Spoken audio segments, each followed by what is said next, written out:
Dear participants, good afternoon from Ankara, Turkey, Ankara University. Today, our guest is His Excellency Levent Gümrükçü, Ambassador, Director General for the Americas of the Ministry of Foreign Affairs of Turkey.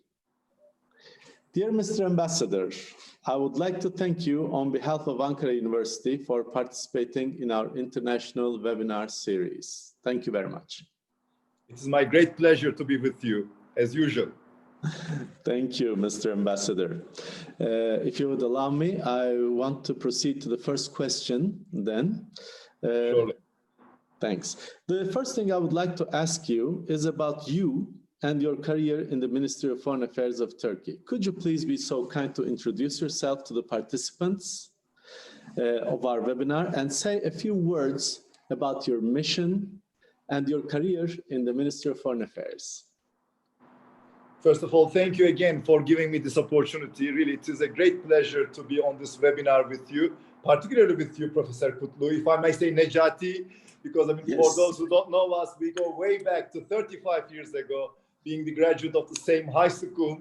We lost track of each other for a while, but then we rediscovered each other in those capacities. And I'm so happy to be able to work closely with you again. And again, thank you for this opportunity. As to myself, I mean, there's not much to tell. I've been in the Foreign Service for the last 30 years. I have been in different posts. I have served in different posts. I mean, from Americas to Georgia, from Brussels to Rome. But I mean, I have served twice in the United States. First, in my very first assignment in Washington, D.C., and then between 2006 to 10 in New York, in our permanent mission to the United Nations. And my last two posts were ambassadorial posts to Georgia, Tbilisi, one of our neighbors, and then to Brussels as our bilateral ambassador to Brussels. Now, since January, I am the Director General for Americas at the Ministry of Foreign Affairs. In fact, I mean, having served twice in the United States, I have never been too distant to the continent, to Latin America, and not only geographically, but also, I mean, in terms of the issues that we deal with, particularly when I was in New York. I mean, that was also our time in the United Nations Security Council. We have been elected to the United Nations Security Council for the term 2009 and 10 after 50 years. I mean, for the second time after 50 years. Of course, being on the Security Council, I mean, gives you a wide network. At that time, I remember meeting with my counterparts from the Latin American countries on a regular basis, before, during, and after our term on the Security Council. And that also, of course, gave me quite a bit of an understanding to the issues of the Latin American region. But of course, that was more philosophical, and that was more from a multilateral point of view, I would say. Now, of course, as the DG for Americas at the Ministry of Foreign Affairs, that gives me the opportunity to engage with them on a bilateral basis. And that gives me really quite a big pleasure, because we have such a positive agenda with each and every country in the Latin American region. So it is really quite exciting for a Director General to try to do more and more in terms of advancing our relations even further. And then when I really, sit down in this capacity, I thought, I mean, there is so much we can do. There's a great potential already. For the last 15 years or so, we have come a long way in terms of our bilateral relations, but still there is a great potential I have seen. And I was so enthusiastic to do certain projects with each and every country in the Latin American region. But unfortunately, the pandemic somewhat, prevented us from going full steam in that direction. Unfortunately, the visits were postponed. The kind of things, the kind of projects that we were planning to do have to be postponed, unfortunately. But really, as I say, it is quite a positive agenda. There is political will on both sides to advance this positive agenda. And I think, as we normalize during this pandemic times, I think there is a lot we would do with our Latin American friends and partners. So that's how I feel in that mission. I am quite enthusiastic. I'm quite excited. And I am really, of course, also looking forward to working closely with you as well, because your center, the Latin American Center within the Ankara University, is a big help to us. You know, I mean, whenever we need more in-depth information about the countries, about the region, you are, of course, as a friend and as an expert on this issue, is the first for us to come up and to ask questions. So we have a strong team. You on the Ankara University side and we on the Ministry of Foreign Affairs side. So I'm quite hopeful for my mission in the future. Thank you very much, Mr. Ambassador. Very, very kind words we've just heard. I'm sure the Latin American ambassadors in Ankara are watching us, so they are keen. I'm sure they're keen to fill that agenda too. Thank you. Thank you for those words. My second question, Mr. Ambassador, is about the pandemic. Actually, what can you tell us about this moment of COVID-19 in Turkey, in the region, in Latin America, and the cooperation between Latin American countries and Turkey during these difficult days? Thank you so much, Necati. I mean, it's indeed difficult days. You know, I mean, of course, when I just looked at the statistics today on the TV, I mean, millions of people got infected all over the world. It's not only Turkey or Latin America, but there is no country in the whole world which has not been yet affected by this deadly pandemic. Millions of people infected. The death toll is fast approaching to a 1 million mark. So it is really difficult days. And although we are making progress worldwide, I mean, in terms of vaccine and in terms of medicines, I think the jury is still out and we're not out of the woods yet. So we have to take the utmost caution and the precautionary measures in order to protect ourselves and our beloved ones. As to Turkey, how we are doing during these times, I think Turkey is doing relatively well. You know, I mean, when you look at the statistics in terms of the number of cases, as a percentage of population, and the death toll as percentage of those cases and the tests being done on a daily basis, I think Turkey is doing better than many other countries in our vicinity, in our region, in our wider region. And that's, of course, thanks to our strong health infrastructure and the very robust manufacturing capacity of the most needed medical supplies, be it gloves, masks, and of course, recently we started producing our own Turkish-made ventilators. So I think Turkey is kind of lucky to have invested in the health sector for many years now, and that's when we needed, of course, that. I think we are benefiting from that strong health infrastructure. But of course, this is a global pandemic, and when you are faced with such global challenges, you doing good is not enough. I think this kind of global challenges requires global solidarity and global cooperation. I think Turkey is acutely aware of this requirement, and that's why we are trying to reach out to every country in need. First of all, of course, our friends and partners, but to any country in need, and we are trying to assist their own fight in combating this deadly pandemic. So far, I mean, it is quite impressive, the numbers. We have received demands of medical supplies from 154 countries. And thanks God, 154 countries asked for supplies from Turkey. Exactly. And from every possible region, from Latin America to Africa, from Australia to Asia and Europe, and including America for that matter, United States of America as well. And we have been doing our best to meet that demand. And so far, we have provided direct assistance, either to government assistance or through our Cooperation and Development Agency, TICA. We have provided assistance to 143 countries.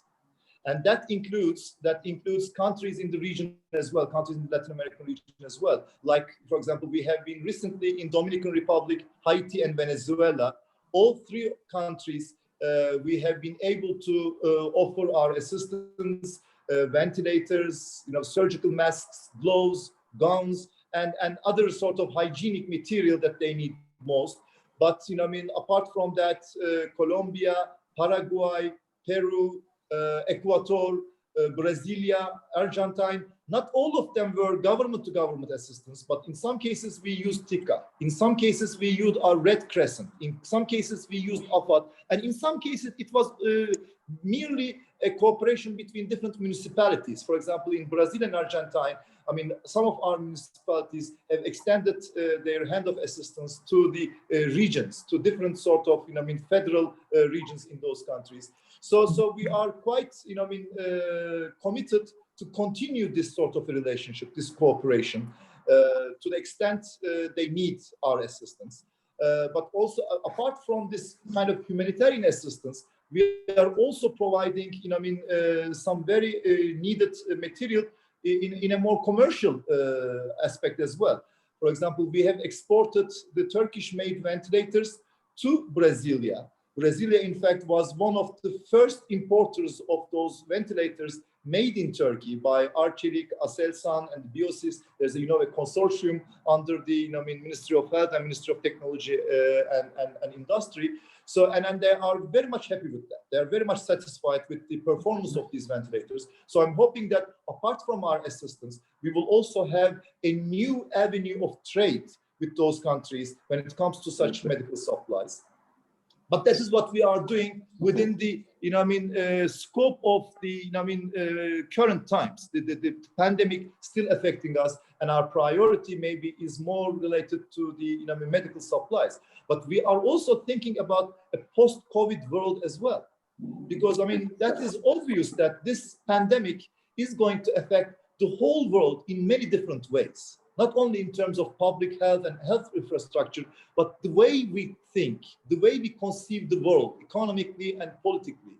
And I think, Turkey is one of the first countries to start thinking about that in a mid to long-term perspective. Maybe you have seen, we have published 2 books about the COVID pandemic's effect in the international order, the international system. Mm-hmm. We have compiled the views of first the Turkish academicians, and then the more international academicians and thinkers as well. And then we have published 2 books about that. But we are very much looking forward to working with like-minded countries as to what we can learn from this pandemic and how we can draw the lessons, but draw the right lessons, not the wrong lessons, because that's also a possibility. Because, for example, now people are talking about globalization is bad, we need to localize, we need to regionalize. I don't think this is as simple as that, as white and black. So I think we need to see what was working with globalization and what is not working. So we need to take the necessary measures, but not any one country can do it alone. I think we need more cooperation more than ever in terms of guiding the international system in the right direction. And I think Turkey would be a good partner for every country in that respect. And we are, in that respect, also very much looking forward to our cooperation with Latin American countries. As I said, we have recently visited 3 countries. Yesterday, we've had a video conference between our minister and the Paraguayan minister, and that is indeed one of the issues that we discussed. And I think we will continue discussing this issue in the near future as well. So, and Necati, please interrupt me if I'm talking too much, if I'm talking too long. So when I see you, and when I know that there are people listening to us, I'm somewhat tempted, Yes, there are people watching us all over the world, in Latin America, in Turkey, everywhere. But so I understand that you share the idea that defense, that the world would not be the same again. This Indeed. Pandemic has changed the world, and it's going to remain so. Is that your point of view? That is the case. That is the case. I think we have seen a lot of things that is not working. We have seen need for more cooperation, more solidarity. And of course, I think the right thing would be to prepare the ground for drawing the right lessons and taking the right measures in that regard. And again, I don't think that is only for one region or for one country to do it alone. I don't think we can just by ourselves take the necessary measures so that we can prepare ourselves better for the next sort of global challenge. I think we need to do it in cooperation. So that's why the multilateral organizations, starting with the UN, but also the regional organizations, have a lot to do, have a lot to contribute in that regard. As I said, globalization is a reality. I don't think we can resist that, but we can manage it. We can And manage it in the right the ways. pandemic And I itself think is global, isn't it? I mean, exactly. It showed us that, I mean, we are living in a globalized world. You know, I mean, a small epidemic, you know, I mean, infectious disease in a remote part of China now affecting millions and millions of people in the whole world. So that is a fact that we cannot change. So if we cannot change this, we need to manage that. We need to manage it together for our own common benefit, I would say. exactly. We're supposed to adapt ourselves. All right, let's assume that this pandemic finishes. It's going to end someday. What possibilities of cooperation do you see between Latin America and Turkey as important or very important in the future, in the near future? I mean, what is there to be done and how is it going to be done? Indeed, thank you so much for that. I think, you know, I mean, the whole world is also becoming more of an economic world as well. You know, I mean, I would say, of course, I mean, politics is everywhere. Politics is, you know, starts from the moment we wake up in the morning. But I think every single being, from human to the states, works in a way thinking for their economic welfare, economic benefits and such. And I think the pandemic and its impact on economies, on the world economies, makes it even more acute now and into the future. So I would say that, I mean, the coming years, the coming decades would be a time where all the countries will try to make up for their losses during this pandemic and will try to, you know, I mean, strengthen their economies, strengthen their economic cooperations worldwide. And in that regard, they will seek new avenues of cooperation. For example, the pandemic showed us the importance of the reliability of global supply chains. When we cannot receive the most needed surgical masks, for example, for a week or so, we were quite affected by that. And we immediately understood that we need to, you know, I mean, look at this global supply chains issue in a more strategic way. We need to diversify our partners in terms of trade and investment. And that, I believe, opens up new opportunities between us and the Latin American countries. Latin America, exactly. Latin American countries. Because, I mean, yes, we do have a positive agenda. Yes, we don't have any political problems whatsoever. We see eye to eye on many issues, either regional or global whatsoever. And we did also well in terms of our economic cooperation as well. I mean, compared to 15 years ago, when we started this strategic outreach policy in Turkey, I think our overall trade volume with Latin American countries have more than quadrupled itself. With some countries, it increased by 6 times, 7 times. But then again, it is not enough.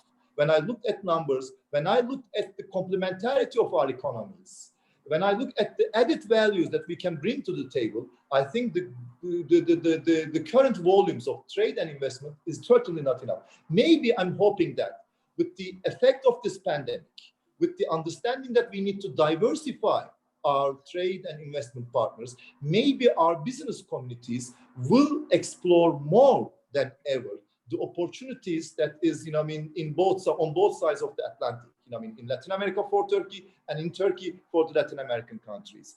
And I think that is going to be my priority for the next months and years. I would say I will really try to push our economic organizations, but not only the governmental organizations, because in government to government, of course, we talk and we understand each other. I have not yet met with any of either the Latin American ambassadors here or my counterparts in other countries, which didn't agree on what I just said.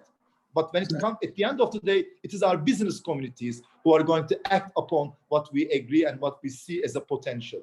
And it is important to bring them together, to have more what they call B2B context, business to business context, in order for them to understand the opportunities on both sides. So that is really what I see as a great opportunity, as a priority in the near future.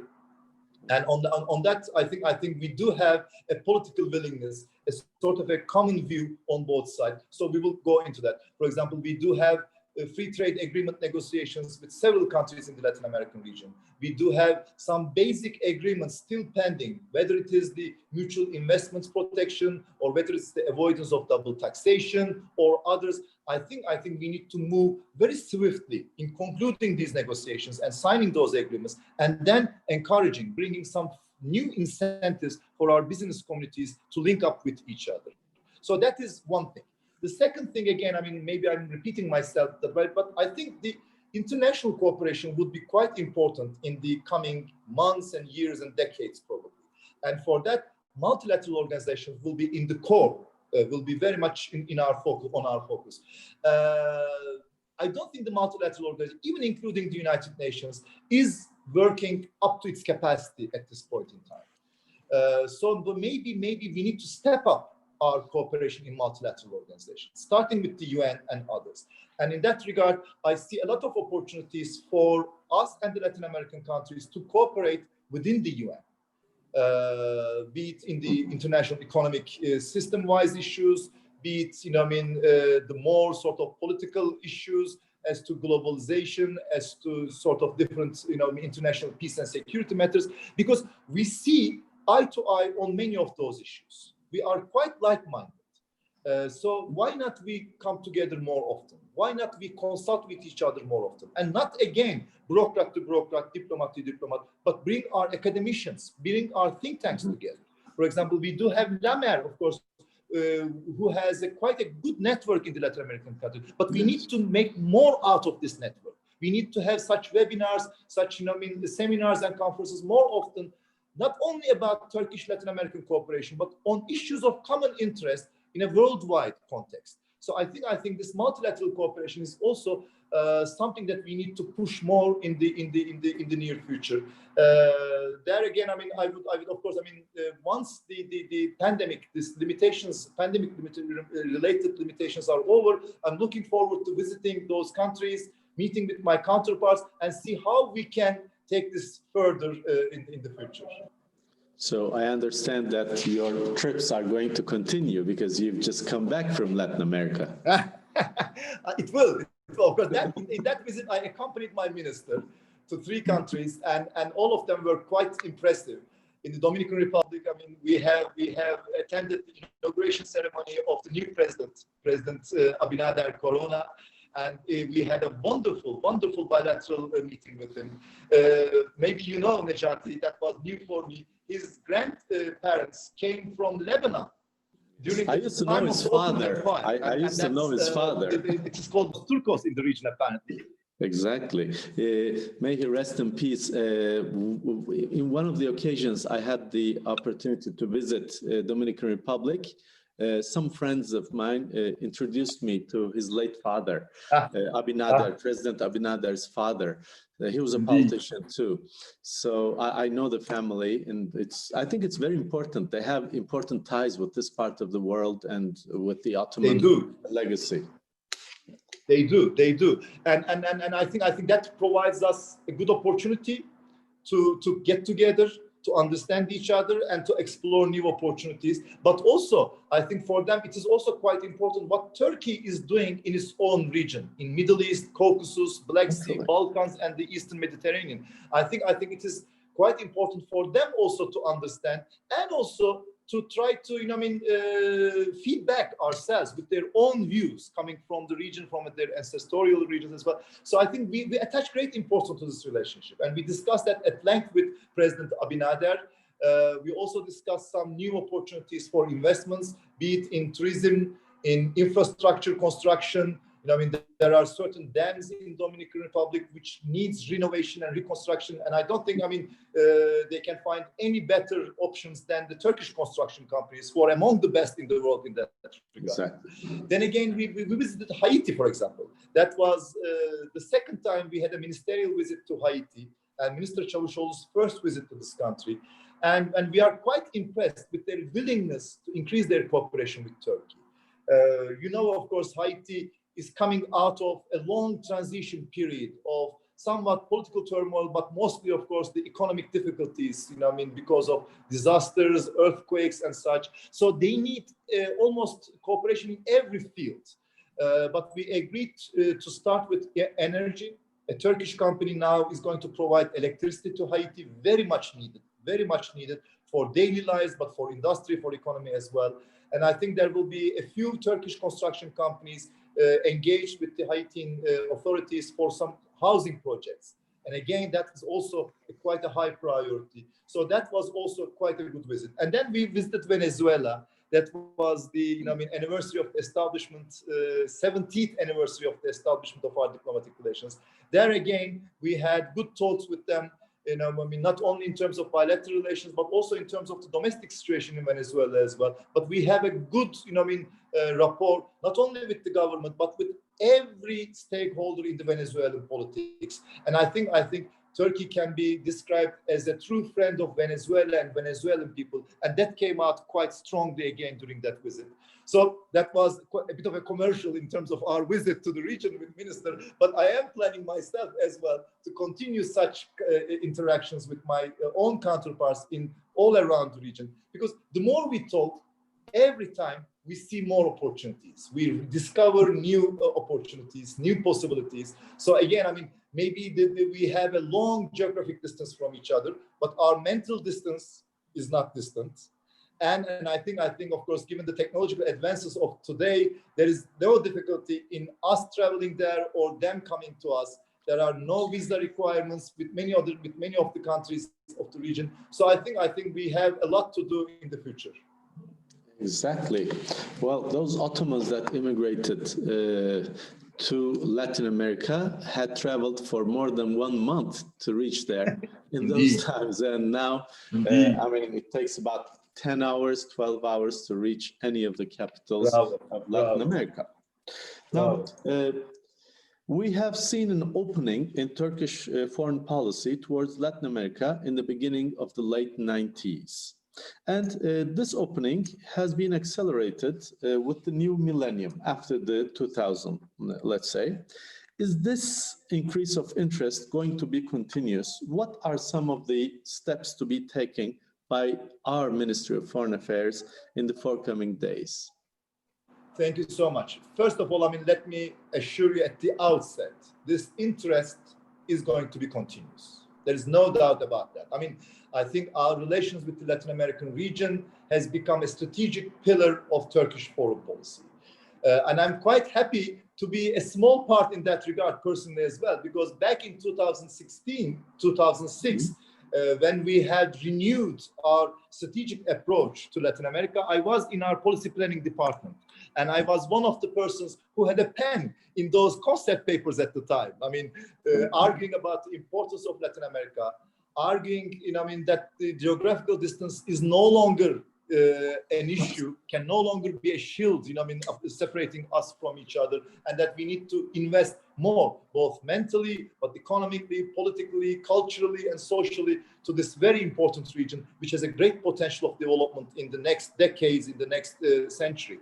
So, and I'm quite happy to see when I come back now again, that this is a settled thing now. There's no doubt about that. I spoke to my counterparts in each and every ministry in Turkey. We had 2 or 3 brainstorming sessions vis-a-vis the Latin American Turkish relations, and all of them are quite committed to take whatever we had done so far to a higher level. And next year we will, in fact, celebrate and congratulate the 15th year of our outreach policy, 2006-2021. And I am quite committed to turn this year into a Latin American year again, sort of. Maybe not name-wise, maybe, but definitely in terms of our deeds and actions, try to do as much as possible in order to put new blocks on our relationship. I mentioned, of course, the economic relations. So I'm not going to go through it again, of course, that is a high priority. But I think we also need to build the bridges of culture and social relations as well.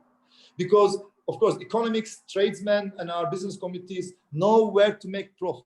So they don't recognize any obstacle as such. So, but then again, if there is a good cultural understanding, if there is a good social understanding between the two countries, between the two sides, I think everything comes much more easier then.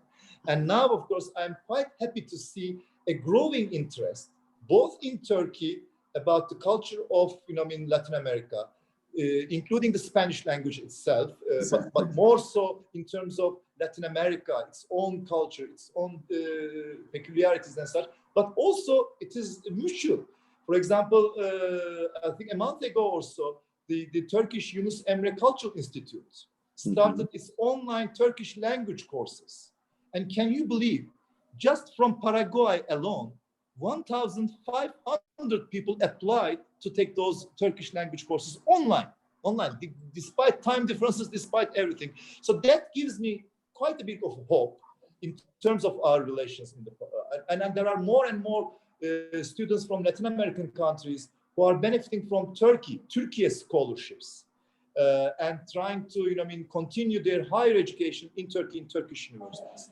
I believe that the investment in education, in cultural relations, is the best investment one can do into our bilateral relations. And I see that this is really happening right now. So one of my other priorities would be to reinforce, to consolidate it as much as possible, so that we will have the cement in our relationship. It will not just be transactional because there's a profit on one side, there is an opportunity on the other side, but there will be a more sort of a stronger foundation for our countries, for our regions to link up with each other. So that is something that I'm also looking forward to.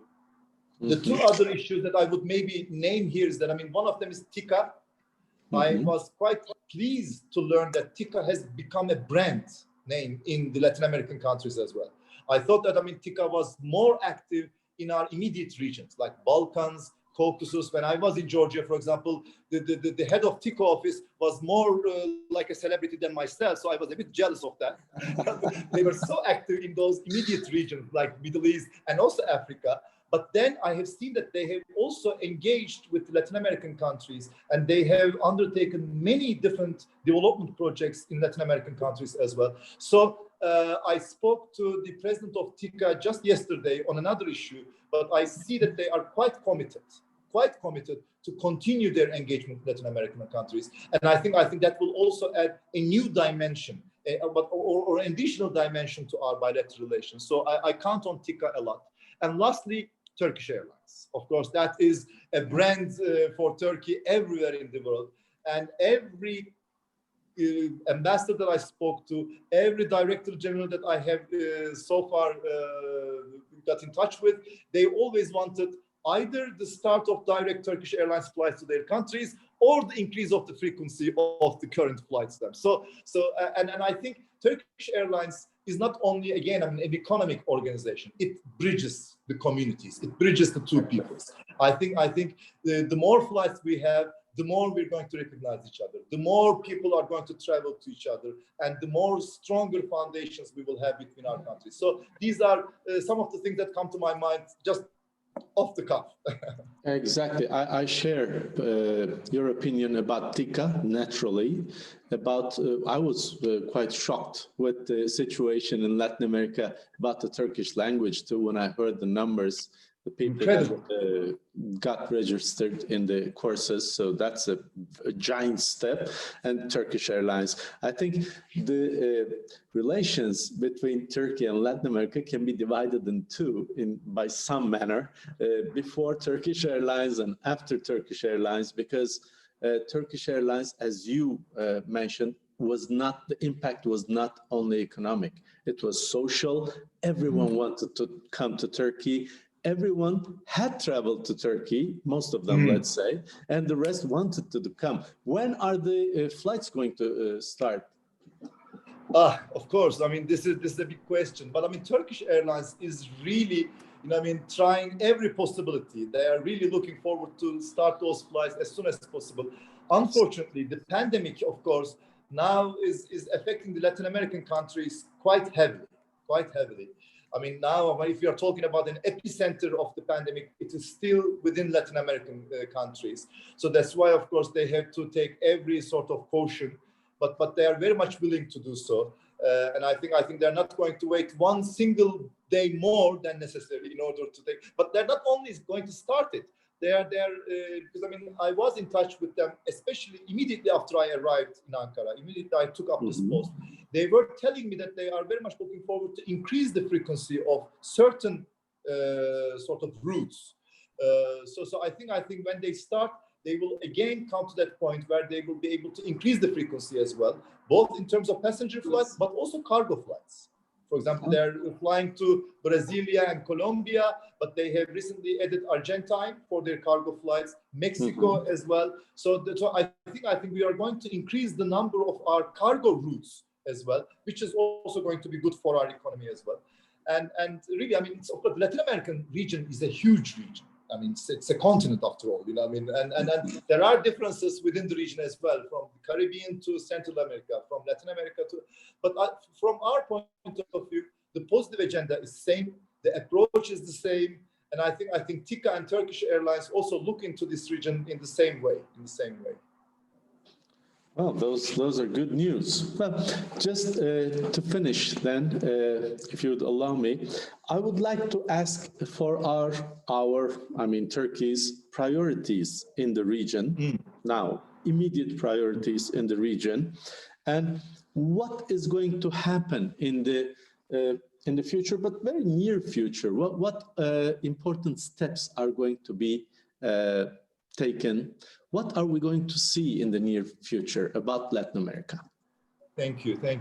Maybe, I mean, that will be kind of a wrap up for what I said so far. Exactly. But you know, the immediate priority is, of course, the pandemic's challenge. I think we will continue in every possible way our cooperation with Latin American countries. You know, I mean, we will listen to each other. We will try to provide them further assistance under their own guidance and in a way to match their needs and demands as well. So that is, I think, the immediate priority, because let's accept, you know, I mean, every day we start, so it's like Groundhog Day. I mean, for example, I did a test on Monday. I came out negative. I'm very happy. You know, I mean, this pandemic is with us for some time to go. So I think we will be quite continue our engagement with them vis-a-vis its own needs and limitations and such. But in parallel with that, we are, of course, going to do everything in order not to allow the pandemic to slow down our relations, postpone things furthermore, but on the contrary, to try to, you know, I mean, benefit from the new opportunities that this pandemic might bring to us in terms of our thinking, in terms of our outlook to the world, and our new trade and investment partners and such. And for that, if we cannot do, I mean, I think there are two things that we can do. First of all, the government-to-government channel, as I spoke, and I think in that regard, the most important thing is to bring the economic officials together, not only to talk about certain abstract issues, but also to, you know, I mean, delve into some concrete projects, but also at the same time to also continue the negotiations of some basic agreements. As I mentioned, avoidance of double taxation, which is going to be a huge incentive for our investors in these countries. The double taxation is always a problem, and so that's going to be an incentive. And also the protection of investments, mutual protection of investments agreement. We have started negotiating. Some of them are already in place, but with certain countries, we have been in negotiations. We have been doing the negotiations for some time. So let's use the online, you know, webinars, video conferences in order to bring those relevant authorities together and agree on these things, prepare the legal basis, legal framework, and pave the way, open the way for our business communities. And that brings me to the other channel of this bilateral thing, the business-to-business context, B2B contact. That is, I really believe that this is quite important. In my two recent postings as I served as ambassador, I have seen with my own eyes, when the business communities get together, even if they don't speak the same language, they speak the same mental language, and they find those opportunities, and they really, you know, I mean, can do a lot in that regard. So I look for that to DEİK, Turkish Foreign Economic Relations Council, to TOB, Turkish, you know, I mean, Stock Markets and Chamber of Commerce's organization, and for them to reach out to their partners in Latin American countries and to arrange either webinars or online sort of business forum meetings, so as to not spend any time, waste any time. Maybe there will be a time next year to bring them together physically, but now let's at least sow the seeds of this cooperation online. So that is going to be my two priorities, to use this normalization time with some online conferences, seminars, meetings and such, so as to not lose time, not, you know, I mean, lose interest, but on the contrary, keep the interest, you know, I mean, as fresh as possible and prepare us for the post-COVID world. I see. Thank you very much for all the information you have provided. Thank you very much for giving this period of time, because I know you're very, very busy. Thank you very much once more. Thank you. It was a pleasure for me, really. It was a pleasure, Necati, Professor Kutlu. And I'm really looking forward to working closely with you, with my very dear colleagues from the Latin American countries. I have met with them. I was very much looking forward to continue my engagement with them, not only professionally, but socially as well. I know there's a very lively community of Latin American ambassadors here. So through you, Yes. Let me also send my best wishes to each and every one of them. They're all great people. They are doing great jobs. So I think we will do a lot with them in the near future. Yes, I think I'm going to be greeting them soon too, but let me just thank them for participating in this webinar too. But my special thanks to you once more. It was a great honor, Mr. Ambassador, dear Levent, having you here participating in our webinar series. Good afternoon. Good afternoon. Thank you so much again. Muchas gracias. Hasta luego.